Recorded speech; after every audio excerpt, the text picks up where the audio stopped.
Guys, isa na namang Iron Man Infinity Saga model kit guys, Panjoy. Ito yung Mark II, diba? Kung naaalala nyo, yun yung Mark III, tapos ito yung Mark II. Binuo ko na pala to guys, model kit ulit ito na Panjoy, authentic to Panjoy. Yan siya, may manual din yan sa loob, saka accessories. Ayan, nabuo na natin yan. Hindi ko sinasama kasi sa hindi ko na sinasama sa video yung pagbuo kasi tatagal tatagal yung video. Ayan, ipe-flex natin yan syempre. Okay guys, ayusin ko lang yung camera natin. Ayan guys, flex na natin. Ito yung Mark II. Ayan, Mark II, tapos yung Mark III. Ayan, may manual din siya guys. Ayan, may accessories. Ayan, nabuo ko na kasi meron din siyang stand. Parang katulad lang din ng Mark II. Guys, napaka-solid talaga ng mga model kit. Kahit anong line siguro ng model kit. Naalala nyo ba si Broly, di ba? Ang angas. Gawa naman ng Bandai yun. Authentic. Authentic din. Ito guys, oh. Tingnan nyo naman, ang angas nito guys. Napakaganda ng pagkagawa ng model kit na to. Articulated din yan guys, oh.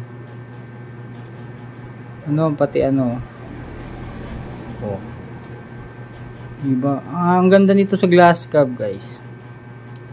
Pag may model kit kayo, kahit anong line yan, authentic man yan o HU, high quality KO, basta good quality,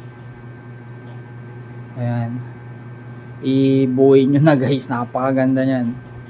Ayan to, gumagalaw yan. Gumagalaw din yan. Gumagalaw kasi intact pa kumbaga ano pa siya, brand new kasi to medyo matigas pa, pero gumagalaw yan. Napapalitan. May mga accessories din yan. Mark II na puro silver. Tapos to yung palikpik nyo, sa CD Toys wala namang ganyang palikpik Medyo malaki lang sa CD Toys, diba? Nung ginawa natin, pinag-compare natin. Ito lang yung gumagalaw kadalasan kay CD Toys So, katawan, 360 yan. Palikpik, gumagalaw. Ang angas guys.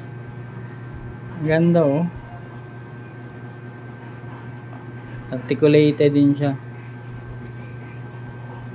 Wala pa kasi akong glass cap. Pag nagkaroon ako glass cap, pag tatabi-tabi ko yan, napakaganda yan. Yung mga CD Toys, Crazy Toys, di ba, may mga in-upload na tayo dyan. Basta lahat ng model kit. Yan guys, ang ganda nyan.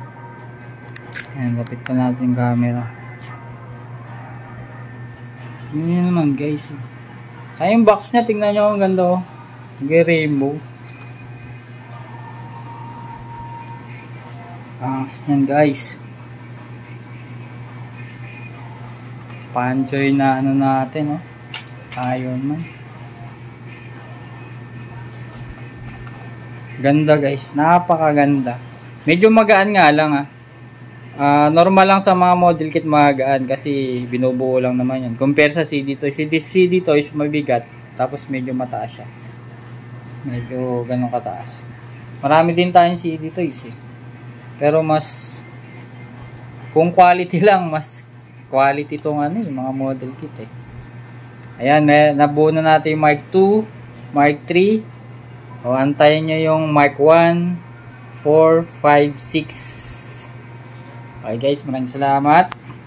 Kita-kita uli sunod na pagbuo at pagflex ng Iron Man na Panjoy yung line. Marami pa kayong aabangan. Solid na solid, napakaganda. Ayan.